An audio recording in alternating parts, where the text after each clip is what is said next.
प्रधानमंत्री ने 2-3 बार 4 बार देश को कहा कि स्टॉक मार्केट तेजी से आगे बढ़ने जा रही है।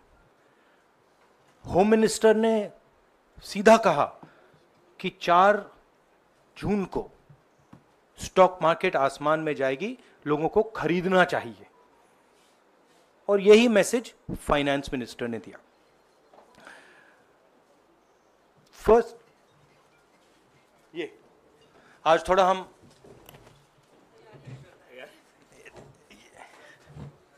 तो ये क्रोनोलॉजी है। अमित शाह कहते हैं बाय शेयर्स बिफोर 4 जून। 19 में नरेंद्र मोदी जी कहते हैं stock market will break records on June 4। फिर 28 मई को रिपीट करते हैं। 1 जून मीडिया झूठे एग्जिट पोल रिलीज करती है।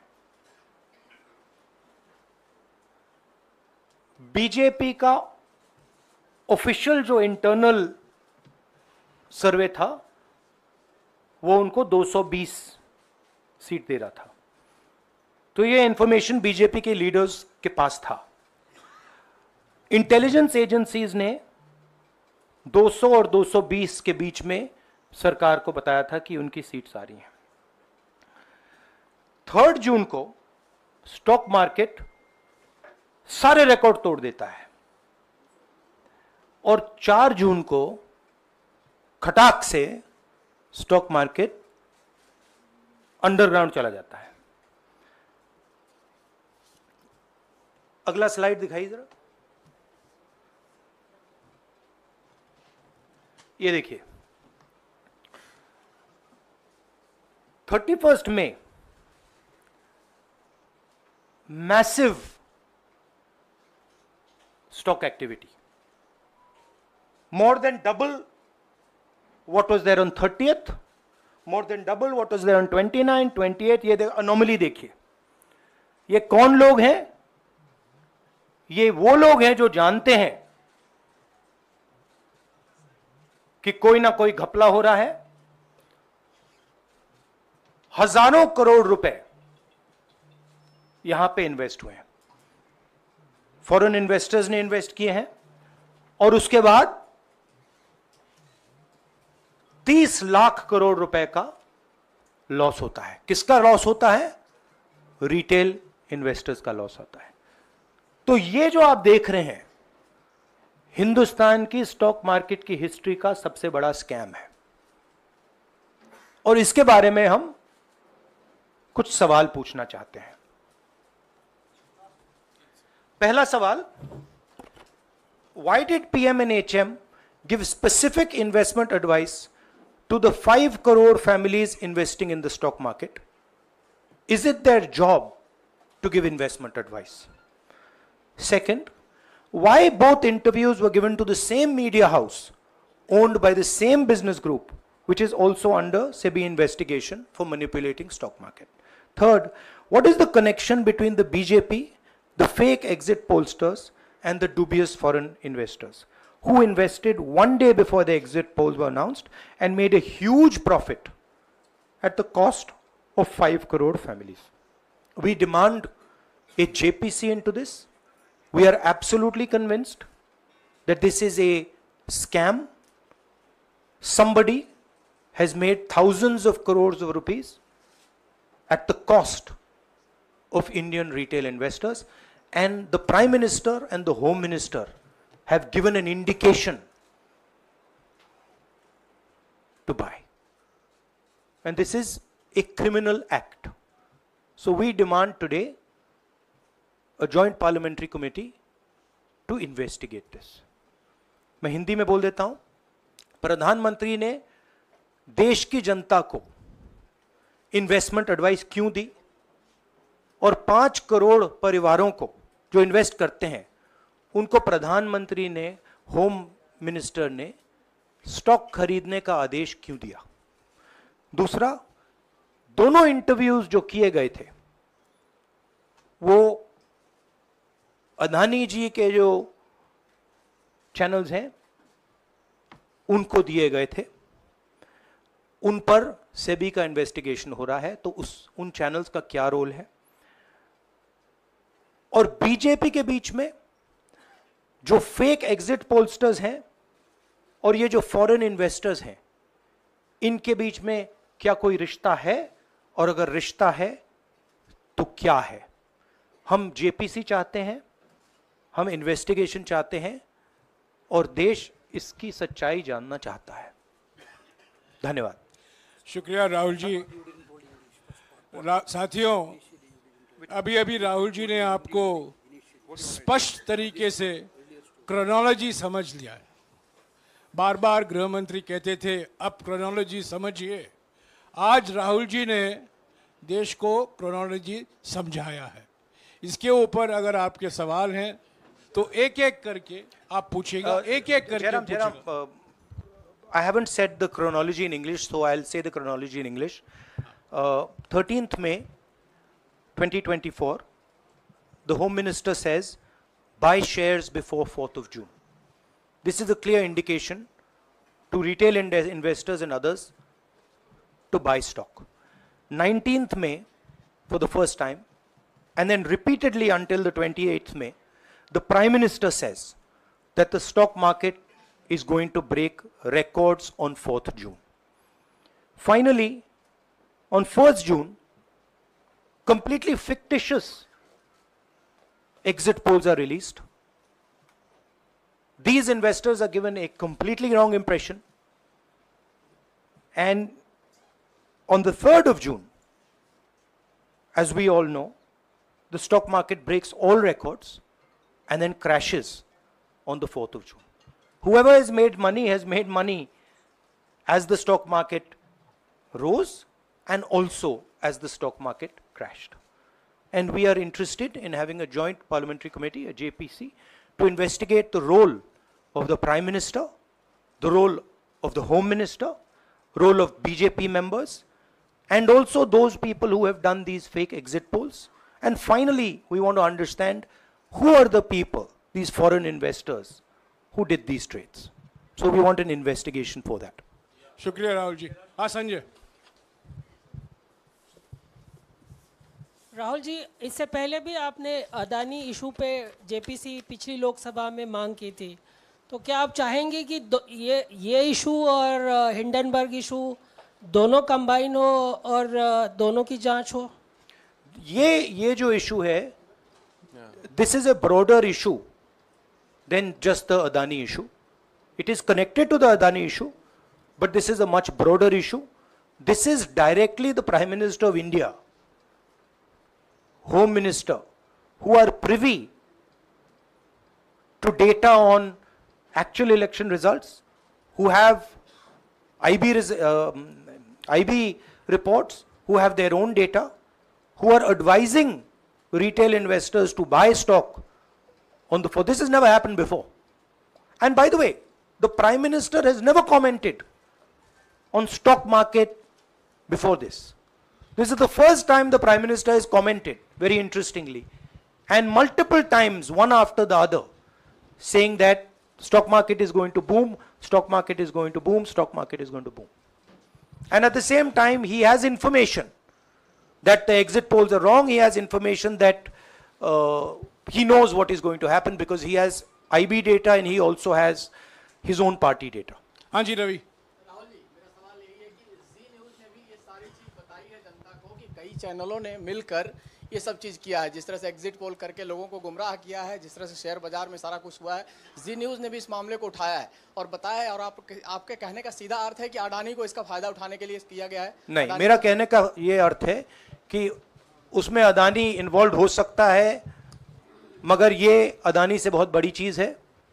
इसमें बीजेपी के सबसे बड़े नेताओं ने कहा है, रिटेल इन्वेस्टर्स को मैसेज दिया है कि आपको स्टॉक खरीदना चाहिए।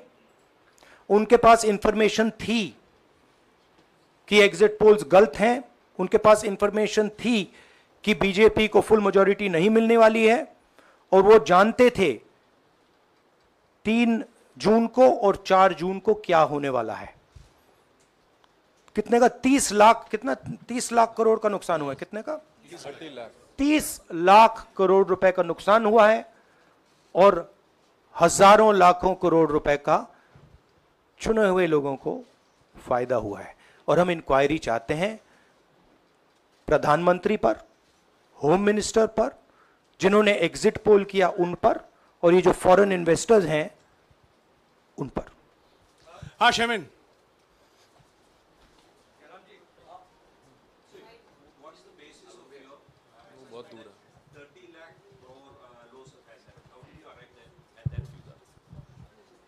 Do you want to explain?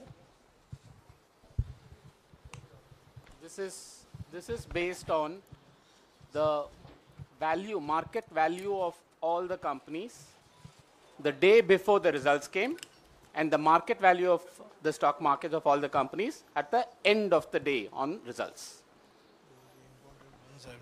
हाँ संजीव, एक मिनट संजीव।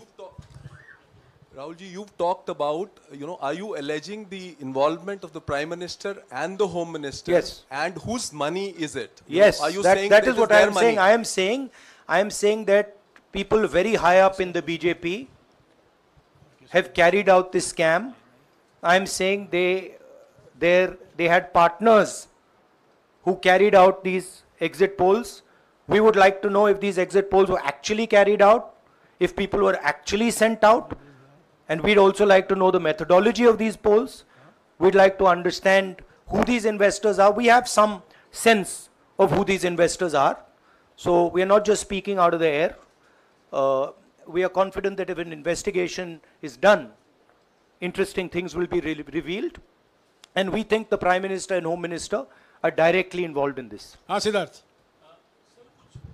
कंपनीज की भी आपको लगता है जांच होनी चाहिए जिनके शेयर बहुत अप गए, जिनके सबसे ज्यादा शेयर खरीदे गए और जिनके शेयर उसके बाद में बीच में बेचे भी गए, तो उन कंपनीज का भी को भी इस दायरे में आना चाहिए, आपको लगता है? हमारा कहना है कि यहाँ पे बड़ा क्लियर है कि स्कैम हुआ है। प्रधानमंत्री ने डायरेक्टली कहा है, होम मिनिस्टर ने डायरेक्टली कहा है, इंडिकेट किया है जनता को कि स्टॉक मार्केट ऊपर जाएगी। होम मिनिस्टर ने तो साफ कह दिया कि खरीदना चाहिए। और जब प्राइम मिनिस्टर और होम मिनिस्टर और फाइनेंस मिनिस्टर ऐसी बात करते हैं तो उसका रिएक्शन आता है, लोग उसको बिलीव करते हैं। तो बिल्कुल क्लियर है कि इन तीन लोगों ने कहा है। यह भी क्लियर है कि इनको मालूम था कि रिजल्ट 400 का नहीं है, 300 का भी नहीं है। तो यह हम पता लगाना चाहते हैं, उसमें आप जो कह रहे हो वो भी शामिल है। राहुल जी, ब्रह्म प्रकाश दुबे, इंडिया डेली लाइव से। मेरा सवाल यह है कि जो आपने बताया है इतना बड़ा स्कैम है, पहले भी आपने कई मामले उठाए हैं, जेपीसी की मांग पहले नहीं मांगी गई है, तो क्या आपने कहा ये आपराधिक मामला है, क्या कोर्ट में जाएंगे या पुलिस में शिकायत दर्ज करेंगे? क्योंकि आप कह रहे हैं बहुत बड़ा घोटाला है ये। नहीं भैया, मैंने अभी आपको शिकायत दर्ज करेंगे क्योंकि आप कह रहे हैं बहुत बड़ा घोटाला है ये। नहीं भैया, मैंने अभी आपको बोला हम जेपीसी डिमांड कर रहे हैं, इन्वेस्टिगेशन डिमांड। अगर नहीं मांगते तो पुलिस में, कोर्ट में जाएंगे? जो भी करना है करेंगे, बट हम आपको ये इंफॉर्मेशन दे रहे हैं कि ये जो हुआ है ये नॉर्मल चीज नहीं है। इसमें प्रधानमंत्री ने इंडिकेशन दिया है, होम मिनिस्टर ने इंडिकेशन दिया है, फाइनेंस मिनिस्टर ने इंडिकेशन दिया है, अदानी जी के चैनल्स के थ्रू इंटरव्यूज किए हैं, और फाइनली लोगों ने इन्वेस्ट किया है, लोगों ने फाइनेंशियल एक्शन लिया है, कंपनीज ने शेयर खरीदे हैं। इसी विषय पर, एक मिनट, इसी विषय पर, इस स्टॉक मार्केट घोटाले पर ही हम सवाल ले रहे हैं। मौसमी, इसी विषय पर कीजिएगा बस। एक मिनट, आ रहा हूं यार, एक मिनट। राहुल जी, एक करके आ रहा हूं यार। राहुल जी, हम लोग ने पहले भी देखा है कि आप लोग ने कई बारी जब सेशन होता है तो सत्ता पक्ष और विपक्ष आमने सामने होता है, जेपीसी की मांग होती है और सेशन पे सेशन वॉश आउट हो जाते हैं और जनता का पैसा वेस्ट होता है। तो क्या आपको ये तो बीजेपी की लाइन है। तो क्या नहीं, मतलब जनता का पैसा के सेशन वाटर, आप ऐसी टी शर्ट ले लो ना एक।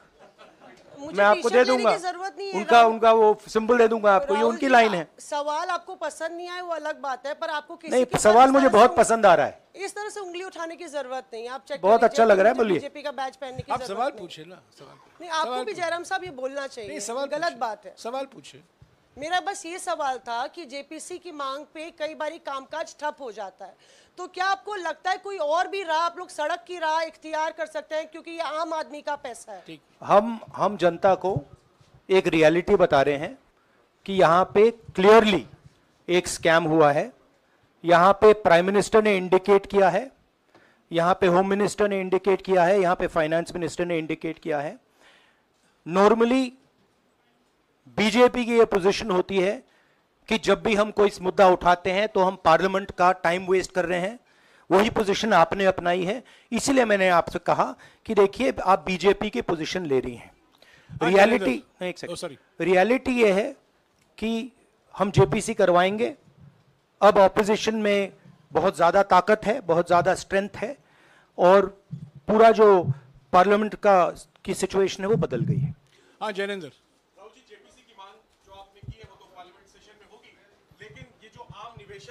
देश भर के जिनका 30 लाख करोड़ डूबा है, उनमें कर्नाटक के, तेलंगाना के, हिमाचल के भी लोग होंगे।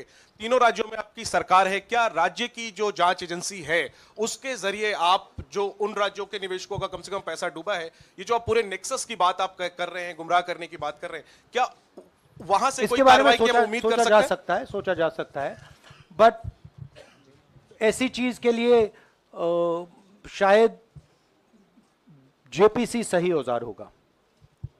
हाँ Ranjita, last question, Ranjita, okay, Mohit is asked, Ranjita यार आप पूछते रहे। मोहित चलो, आपको ऐसे सर मैं इज अपसेटिंग सर मैं मोहित आपने चमत्कार किया, पूछ लीजिए। सर मैं मोहित हूँ न्यूज नेशन से। नहीं जानता हूँ। सर लगातार पिछली घोटालों में भी आपने जेपीसी की बात की थी, आपने हर जांच की बात की, और ये एक बड़ा घोटाला सामने आया, इसमें भी आप जेपीसी की मांग कर रहे हैं। कितनी उम्मीद है कि लोग जेपीसी की ये लागू करेंगे? आपको क्या लगता है कि ये जेपीसी लागू करने वाले, अगर नहीं करेंगे फिर क्या करेंगे आप लोग? नहीं, हम प्रेशर लगाएंगे, डालेंगे, बट मुझे लगता है कि जो पहले राजनीतिक सिचुएशन थी, जिस इम्प्यूनिटी के साथ प्रधानमंत्री पहले काम करते थे, मुझे लगता है वो अब खत्म हो गया है, तो दूसरा नतीजा आएगा। राहुल जी, ये आखिरी है क्या और दो लेंगे? ये आखिरी है। नहीं, आखिरी हो गया, इन्होंने कह दिया आखिरी। ओके रंजीता,